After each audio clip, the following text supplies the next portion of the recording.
1. Hakikat dan ruang lingkup psikometri. Psikometri adalah cabang dari psikologi yang fokus mempelajari teknik pengukuran berbagai aspek psikologis manusia.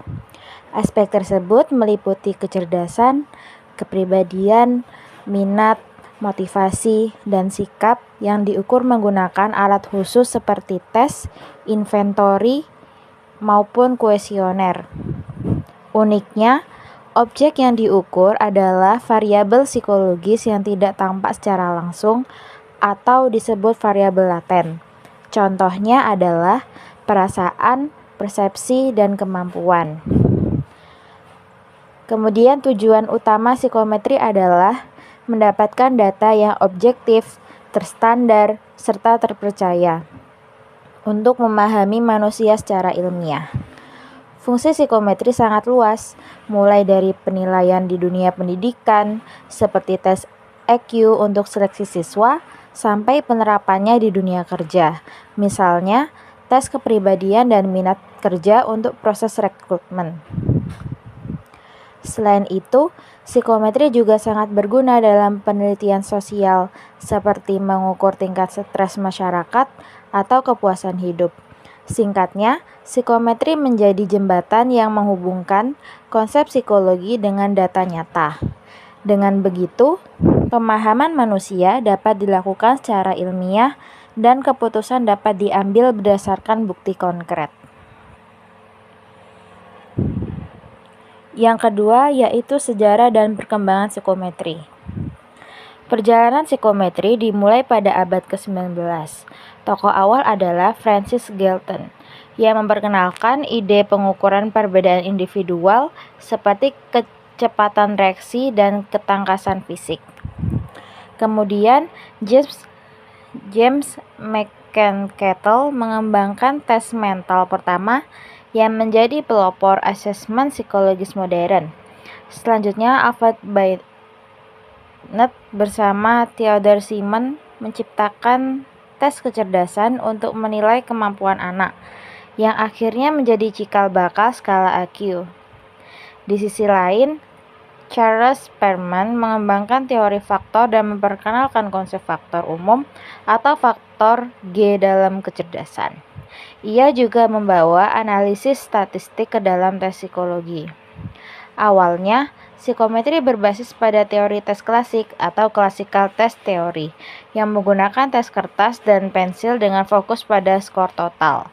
Seiring kemajuan teknologi dan teori, muncullah teori tes modern atau item response theory. Teori ini memungkinkan analisis mendalam terhadap karakteristik tiap item soal.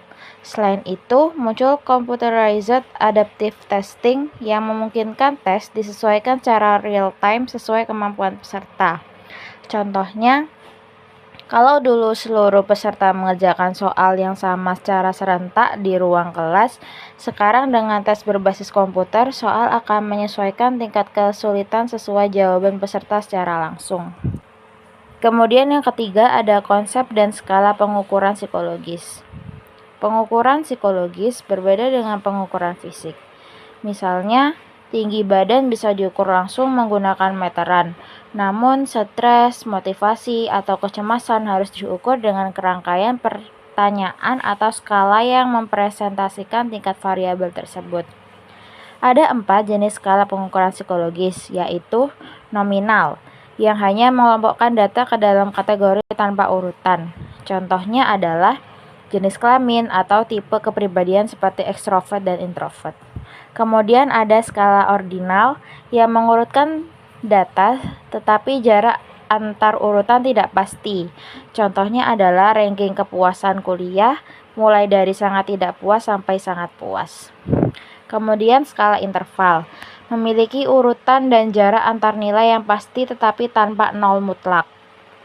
Contohnya adalah skor pada tes stres akademik di mana rentang nilai tetap digunakan. Yang terakhir ada skala rasio, merupakan interval yang memiliki nol mutlak, misalnya mengukur waktu reaksi dalam detik, di mana 0 benar-benar berarti tidak ada waktu. Penggunaan skala ini penting untuk mendapatkan data psikologis yang akurat dan bermakna, seperti skala stres mahasiswa dengan rentang nilai 1 hingga 5, atau skala motivasi belajar dari rendah, sedang, hingga tinggi. Kemudian yang keempat, konsep dan faktor reliabilitas. Reliabilitas adalah ukuran konsistensi atau kestabilan hasil alat ukur psikologi. Artinya, jika alat digunakan berulang kali pada orang yang sama, dalam kondisi yang sama, hasilnya harus serupa. Reliabilitas menjadi syarat utama agar hasil tes bisa dipercaya dan digunakan sebagai dasar pengambilan keputusan penting. Ada beberapa faktor yang mempengaruhi reliabilitas, seperti kualitas dan kejelasan item soal, kondisi emosional peserta saat mengisi, waktu dan situasi pelaksanaan tes, serta cara administrasi dan penskoran. Contohnya, hasil tes kepribadian bisa berubah jika peserta sedang lelah, stres, atau berada dalam suasana yang berbeda dari biasanya. Begitu juga dengan tes IQ, yang dilakukan pada waktu berbeda tanpa standar pelaksanaan yang sama, bisa menghasilkan skor tidak konsisten. Kesimpulannya, alat ukur psikologi yang reliabel akan menghasilkan data yang stabil dan konsisten. Dengan begitu,